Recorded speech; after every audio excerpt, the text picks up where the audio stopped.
Ready for another deep dive?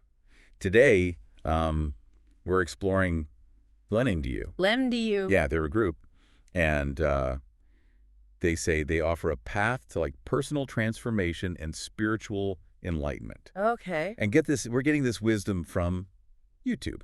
Interesting. Yeah, YouTube. Okay. So it's a YouTube video transcript. Okay, so these are like, But don't let that fool you. right. These masters, as they call themselves, they actually offer some pretty thought-provoking ideas. Okay. Even if their, I don't know, delivery method is a little unconventional. Interesting. So who are these masters? Well, we've got a lineup, each with their own, like, area of expertise. Okay. We've got Maria Magdalena Malani. She's all about manifestation. Then there's Nikola Tesla. He's connected to energy manipulation. Wow. Talk about a blast from the past. I know, right? Yeah. And It's an interesting mix. it is an interesting mix. Yeah. We've also got Babaji, and he's all about overcoming procrastination. I bet we can all relate to that one. Oh, absolutely. Who hasn't struggled with procrastination? But then it takes a turn. We meet Guagua, who teaches about innocence and being present. And get this, Guagua's chosen form is a dog. A dog. A dog. A dog-incarnated master. Yes. That's wild. It really makes you think about their perspective on the world, right? It does. And there's more. We've got Salomon linked to symbolism. Lemus, he's all about transparency. And then there's Andar, who dives into something called quantum magic. Quantum magic. Quantum magic. And then there's a master who emphasizes our connection to the divine. Okay. And get this, there are even two who remain unnamed. Wow. So it's like a choose-your-own-adventure for spiritual seekers. It really is. It's kind of amazing. And before we go too far, let's unpack this phrase that pops up constantly. Yeah. Don't ask the masters to do your homework. What do you mean by that? Right. It's like, here's the map, but you got to walk the path. Okay. They actually illustrate this with a story of a listener who overcame a ton of obstacles, finances, family drama.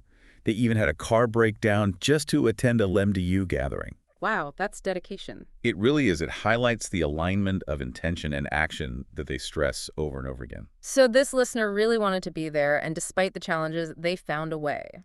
Exactly. It speaks to commitment. It does. So Maleni's lesson on manifestation clarity of purpose seems to be key here.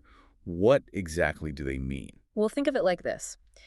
If you want to manifest something, whether it's a new job, a new city, even a new mindset, you need to be crystal clear about what you want and why.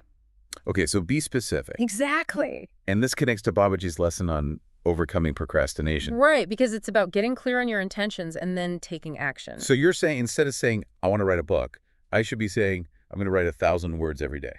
Precisely. Babaji actually suggests acting immediately instead of letting those mental roadblocks hold you back. Easier said than done, right? But I like it. It's a good goal. Okay, so speaking of action, Guagua, the dog master, But what about Guagua? innocence and being present. What are your thoughts on that? You know, it's fascinating how they use a dog's perspective to discuss these really profound concepts. It's true. Think about it. Dogs embody that childlike wonder and presence that we often lose as adults. That's true. So Guagua is reminding us to find joy in the simple things, appreciate each moment. And isn't that the key to overcoming procrastination, too? Like, Guagua might say, stop sniffing around in the past or barking up the wrong tree in the future. Just be here now. Okay, maybe that's a stretch, but you get the idea. Maybe. But both concepts emphasize being present instead of dwelling on the past or the future. Right. And when we're present, we're more likely to actually take action. Exactly. Okay, on to Tesla. He's all about energy, which seems fitting. Right. So he presents this intriguing concept.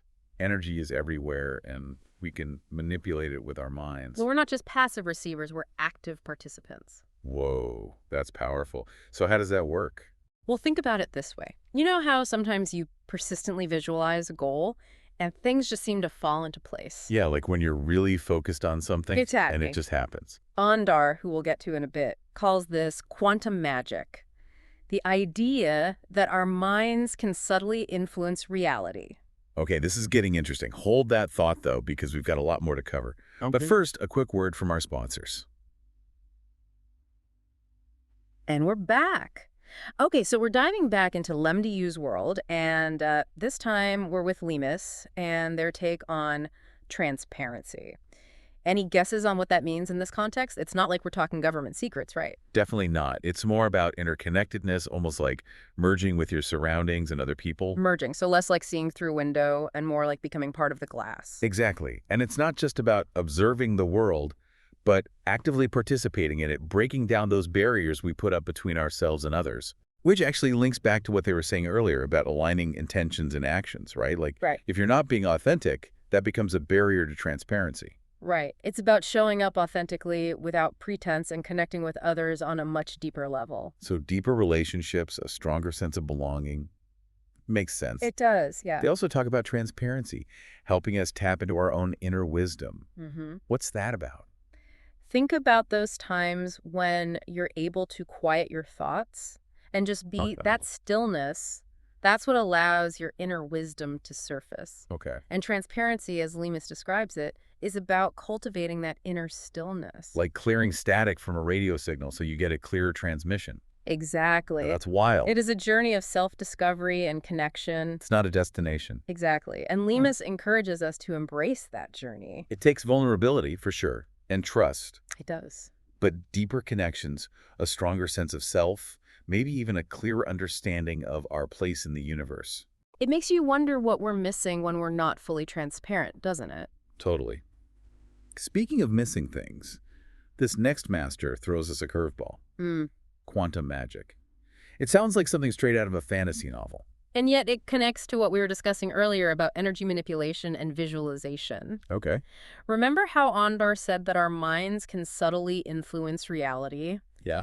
This is taking it a step further. So it's not magic in the traditional sense. There's no wands or spells. Not exactly. Okay. It's about recognizing our power as co-creators of our reality. Okay. Our thoughts and beliefs can actually influence the world around us. Okay, I'm trying to wrap my head around this. So if I'm constantly thinking about, like, negative outcomes, am I contributing to those experiences actually happening? It's not about blaming ourselves for everything. Okay. It's about understanding we have a choice in how we perceive and interact with the world. Cool. Ondar suggests that reality isn't fixed, Okay. but rather it's fluid and constantly changing, and our thoughts and intentions play a role in shaping that reality. So if I understand this correctly, if we want to create positive change, we need to start with our thoughts and our beliefs. Yes, And then, like some of the other masters have said, we need to align our actions with those intentions. exactly. It's about bridging that gap between thought and action, Okay. the inner and outer worlds. And this is where things like visualization and meditation come in. Right. We're training our minds to focus on what we want to create. Exactly. And that focus then influences our actions, and that shapes our reality. And Ondar emphasizes that this isn't passive. Right. It takes effort, discipline, and a willingness to step outside our comfort zones. So it's about recognizing that we're not separate from this, like, quantum field, but actually connected to it. Yes, And that we have the power to shape it. exactly. You're- It's a lot to take in. It is, but when you connect the dots, it starts to make sense. Okay. Manifestation, energy manipulation, symbols, transparency, quantum magic. It all points to this fundamental shift in perspective. It's about recognizing our interconnectedness, our power as co-creators, aligning our thoughts and actions with our deepest desires, and then trusting that the universe will conspire to make it happen. It's an exciting thought, isn't it? It really is. But it's not all about, like, grand manifestations. Right. These masters also emphasize finding peace and joy in the present moment. Absolutely. That inner peace is essential for tapping into our true potential. Because if we're always stressed or distracted, we're not fully present, and we're probably not attracting the most positive experiences, right? Exactly. It's about finding that balance between striving for growth and finding contentment in the present moment. And maybe finding joy in the journey itself rather than just focusing on the destination. I like that. Speaking of journeys, we're about to embark on one into the world of symbols with Salomon. Okay. Remember how they said even our signatures are powerful symbols? That one really threw me for a loop. It's a fascinating concept. Salomon suggests that everything from our signatures to our physical bodies is a symbol imbued with a deeper meaning and energetic resonance. Okay. And they encourage us to not just interpret these symbols, but to actively work with them to create positive change. Okay, break it down for me. I'm still stuck on the signature thing. Think of it like this. Your signature is a unique expression of yourself. It's a way of marking your presence in the world. It's how I sign my name to things, how I affirm agreements. Exactly. It is interesting to think it could also have this deeper energetic significance. Precisely. And Salomon suggests that by becoming more aware of the symbols we use and encounter, we can start to understand their deeper meaning and perhaps even harness their power. So it's not just about interpreting symbols, but understanding how they influence our thoughts, beliefs, and actions. Exactly. They're not just passive representations, they're active agents in shaping our reality. Okay, so if our signatures are symbols, what about our physical bodies? What does Salomon say about that? This is where things get really interesting. Solomon suggests that our physical form is a reflection of our inner state, a symbolic representation of our energy, beliefs, and experiences. So our bodies are like walking, talking billboards, broadcasting our inner world to everyone. In a way, yes. Yeah, that one's going to take some processing. But it does make you think. If our bodies reflect our inner state, can we consciously change our physical reality by shifting our thoughts, beliefs, and emotions?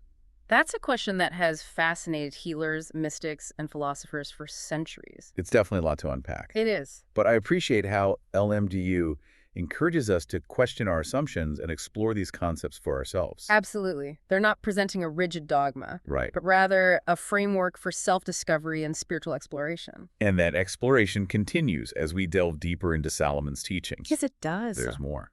Okay, I'm intrigued. What else do they have to say about symbols? So we're continuing this exploration of Salomon's fascinating take on symbols. We talked about signatures. We even talked about our physical bodies as reflections of our inner selves. Right. But now they're diving into something kind of unexpected. Garabatos, which basically means scribbles. Okay. How do those random doodles that we make, how do they fit into this whole symbolic landscape? It's interesting. Solomon suggests that even those seemingly meaningless scribbles can hold a deeper meaning. It's like our subconscious is communicating through those random marks on a page. So you're saying those pen swirls I make during meetings could actually mean something? Exactly. That's wild. It's pretty fascinating. And what's even more intriguing is that Solomon believes we can transform these subconscious doodles into conscious expressions of our inner world. So it's like taking those random lines and turning them into intentional symbols. Precisely. It's not about creating a masterpiece or anything. Okay. It's more about the energy and intention that we bring to the process. Okay. Imagine focusing your energy on a symbol that represents a specific desire. Okay. You're imbuing it with a certain power. It's like giving those doodles a purpose, transforming them from mindless scribbles into tools for manifestation. I'm putting intentional doodling on my to-do list. There you go. But it makes you wonder, what other hidden symbols are we missing in our everyday lives? That's the beauty of Salomon's teachings. They encourage us to pay attention, to become more conscious of the subtle language of symbols that surrounds us. It's like we're surrounded by this secret code waiting to be deciphered. Okay, that's a bit dramatic, but I get your point. They get the idea. So we've explored how our signatures, bodies, even our doodles can be seen as symbols. Right. But this next master takes a more, universal approach, talking about the divine spark that exists within each of us. It's a concept that resonates across so many cultures and spiritual traditions. Right, this innate connection to something greater than ourselves. Exactly. It's like that feeling of awe you get when you look up at the stars. Right. That sense of wonder and connection to something vast and mysterious. And what's so empowering about this master's message is that we don't need to, search for this divine spark outside ourselves. Yeah. It already exists within each of us, waiting to be nurtured and awakened. It's a reminder that we carry a piece of the infinite within us, which is a pretty incredible thought. It really is. But before we get too lost in contemplation, we still have two masters to meet, and one prefers to remain anonymous. Mystery deepens. It does. It speaks to the fact that there's always more to learn, more depths to uncover on this journey of self-discovery, right? Always more to learn. Shall we see what wisdom awaits? Let's do it. Okay, so this master's talking about something called activating the Christic energy. What exactly does that mean? Think about a time you were deeply moved by someone's kindness, or you felt a profound sense of connection to, all things. Okay. That feeling, that sense of unity and unconditional love, that's a glimpse of the Christic energy this master is talking about. So it's not about a specific religion or belief system. No, it's about tapping into this universal source of love, wisdom, and healing that exists within all of us. I think we all have this incredible power within us just waiting to be activated. But how do we do that? What are the practical steps? The master suggests it starts with cultivating inner peace, Okay. practicing compassion and forgiveness, and living in alignment with our values. So it's about those small, everyday choices we make. How we treat ourselves, how we treat others. Exactly. It's about embodying those qualities of love, compassion, and unity in everything we do. It's a powerful invitation to, like, step into this higher level of consciousness. It is. Not just for ourselves, but for the world around us. Yes. It's about recognizing that we're all connected and that our actions have this ripple effect. And now, as we prepare to meet our final master, the one who chooses to remain shrouded in mystery, Right. it feels like we're approaching the culmination of this really profound journey through LEMDU's teachings. It does. It feels like we've covered so much ground, but there's this, like, lingering sense of anticipation. Right. What will this final message hold? Only one way to find out. Okay, here we go, our final master.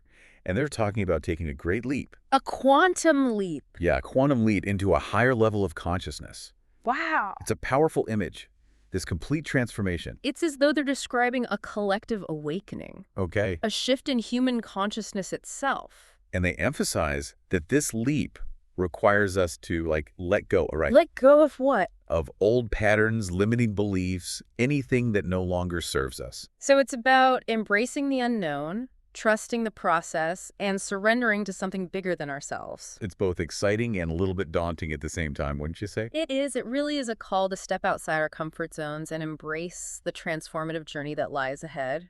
And it sounds like it's not a solitary journey either. Yeah. They emphasize this importance of unity, of coming together as a community to support each other. Exactly. This leap in consciousness isn't something we can do alone. It requires this collective effort, shared intention, and a deep sense of interconnectedness. It's like they're saying, we're all in this together, We are. which feels pretty fitting as we wrap up this deep dive into LEMDU's teachings. It does. It's been quite a journey, hasn't it? It has. We've explored concepts ranging from manifestation and energy manipulation to the power of symbols, the importance of inner peace. And whether or not you agree with everything LEMDU teaches, it's hard to deny that their message encourages us to, I don't know, look within, question our assumptions about reality, and embrace the transformative power of conscious creation. It's a call to action, wouldn't you say? Absolutely. To yeah. live more intentionally, to connect with our inner wisdom, and to recognize the interconnectedness of all things. So, as we conclude this deep dive, we invite you to ponder these teachings, see what resonates with you, Yeah. and consider how you might apply these concepts to your own life. Because ultimately, the greatest journey is the one we take within. And on that note, we bid you farewell until our next deep dive into the unknown.